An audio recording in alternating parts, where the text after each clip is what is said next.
500 থেকে 5,000 কোটি টাকা পর্যন্ত। এটাই বাংলাদেশের সবচেয়ে বড় পাইকারি মাছের বাজার। ভোরের প্রথম আলোর সাথে কর্ণফুলী নদীতে ভাসতে থাকে হাজারো স্বপ্ন।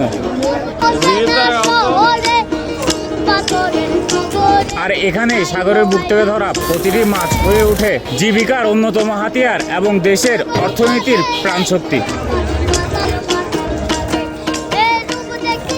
Hello everyone, I am your ইন্তার ভাই। আপনাকে স্বাগতম বাংলাদেশের মাছের রাজধানী চট্টগ্রামের ফিশারি ঘাটে।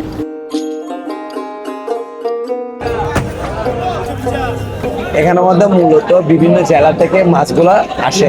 পাটিরা যেমন ইলিশ মাছ, কাতাল মাছ, সাগরের মাছ, তারপর কুমিল্লার মাছ এগুলো আসে। রাজখালী খালের মুখে 2 শতাব্দী পুরানো ব্যবসা কেন্দ্র। ভোর 4টা থেকে 9টা পর্যন্ত চলে ট্রলারে করে নিয়ে আসা মাছের পাইকারি বেচা কেনা। তারপর পাটিরা এখানে কি করে সেল করে পাইকারদের কাছে। পাইকাররা বলতে যেগুলো আমাদের এখানে ছোট ছোট বাজার আছে, রেয়াজুদ্দিন বাজার, কাজে এখান থেকে নিয়ে গিয়ে ওরা ওখানে সেল করে। প্রতিদিনের লেনদেন অর্থের হিসাবে দাঁড়ায় মূলত 500 থেকে 5,000 কোটি টাকা পর্যন্ত। আমাদের বাকি আছে আপনার 20 লাখ, 25 লাখ, 50 লাখ, 1 কোটি পর্যন্ত বাকি আছে।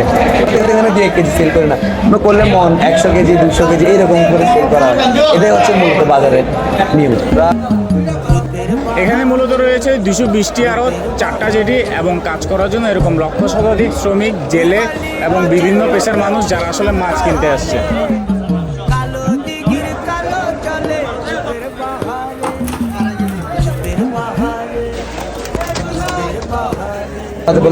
বাজার কাজে ওরা ওখানে যারা দোকানদার আছে ওরা আমাদের কাছ থেকে মূলত ওরা নিয়ে যায় পাইকারি দামে, এবং এরা আপনাদের কাছে খুচরা দামে সেল করে।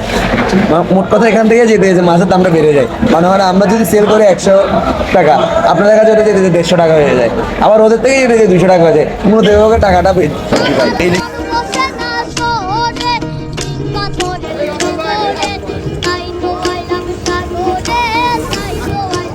এই ঘাট প্রায় 50,000 মানুষের জীবিকার ভার বহন করে। ট্রলার ফি, মাছ বিক্রয়ের কমিশন, সংরক্ষণের ব্যবস্থা সব মিলিয়ে বিশাল এক ইকোসিস্টেম।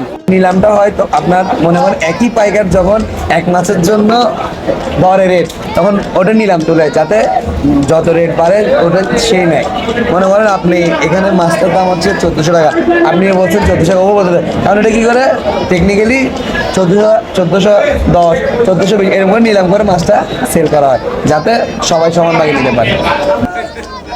এখানে বড় মাছ।